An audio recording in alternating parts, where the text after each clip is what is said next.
একা, একা কোথায় যাচ্ছি বলেন তো? একটু পরেই বুঝতে পারবেন কোথায় যাচ্ছি।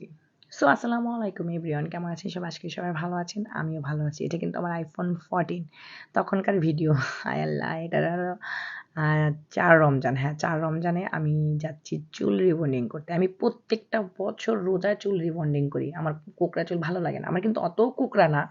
কিন্তু তারপর আমার স্ট্রেট চুলকে যে কেন ভালো লাগে আমি বুঝি না।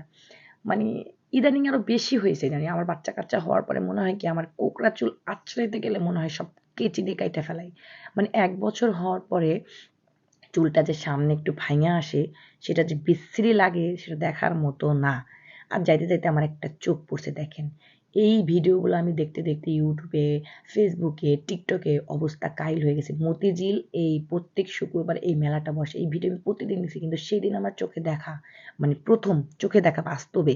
তো ভাবছি যে একদিন যাবো, অবশ্যই যাবো। কিন্তু কারে নিয়ে যাম ভাই আমার পোলারা যে জ্বালানটা জ্বালায় এটা আর কওয়ার মতন না। ভাবছি মায় আইলে মায়েরে নিয়ে একদিন যামু।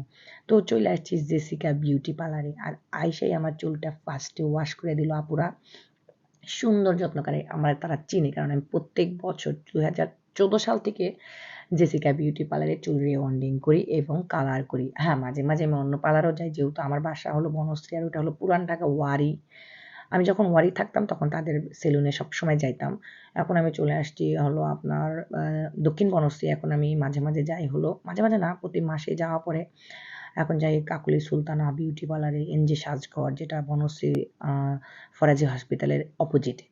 যাই হোক আপুরা আমার চুলটা দেখেন কত সুন্দর করে রিবন্ডিং করা। রিবন্ডিং করার পরে ১ টা মাস ২ টা মাস যে চুল এত সুন্দর থাকে সেটা আর বলার মতো না।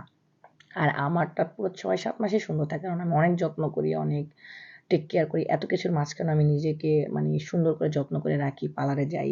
খুব যত্ন করি। মানে নিজেকে পরিষ্কার রাখাটা তো ইমানের অঙ্গে, তাই না? নিজেকে পরিষ্কারও রাখি, ঘরও পরিষ্কার রাখি, বাচ্চাদেরকেও রাখি। এই যে দেখেন লাস্ট মানে দিয়ে রাখছে আমাকে। আর যাই হোক, আর যেটা বলতেছিলাম মানে নিজেকে পরিষ্কার রাখা, সুন্দর রাখা তো আমাদের ইমানের অঙ্গ, তাই না? আর মেয়েরা তো একটু বাসায় তো জানেনই কি কাজ করতে, করতে অবস্থা খারাপই হয়ে যায়। আর এটা ফাইনাল লুক দেখেন। কত সুন্দর না? আর চুলটা কিন্তু আমি কাটছিলাম এনজে সাজঘর থেকে। অনেক সুন্দর হয়েছিল কাটাটা, আপুর কাটাটা চুল অনেক সুন্দর হয়েছিল। আর এবার আমি চুল কালার করি নাই কারণ আমার অনেক কালার আছে। তাও আমি ভাবছি আগামী বছর করব ইনশাআল্লাহ ২০২৫ সালে যদি আল্লাহ বাঁচায় রাখে। তখন রিবন্ডিং করে চুলটা আবার কালার করব, জেসিকাতেই করব। যাই হোক চুলটা কালার কেমন হয়েছে বলেন তো? এটা কিন্তু ৪ রোজায়। আর আমি ভিডিওগুলা বললাম না যে এডিটও করতে পারি নাই, ভয়েসও দিতে পারি নাই। কারণ আমার বাসার সবাই অসুস্থ ছিল। ইভেন আমি নিজেও ছিলাম।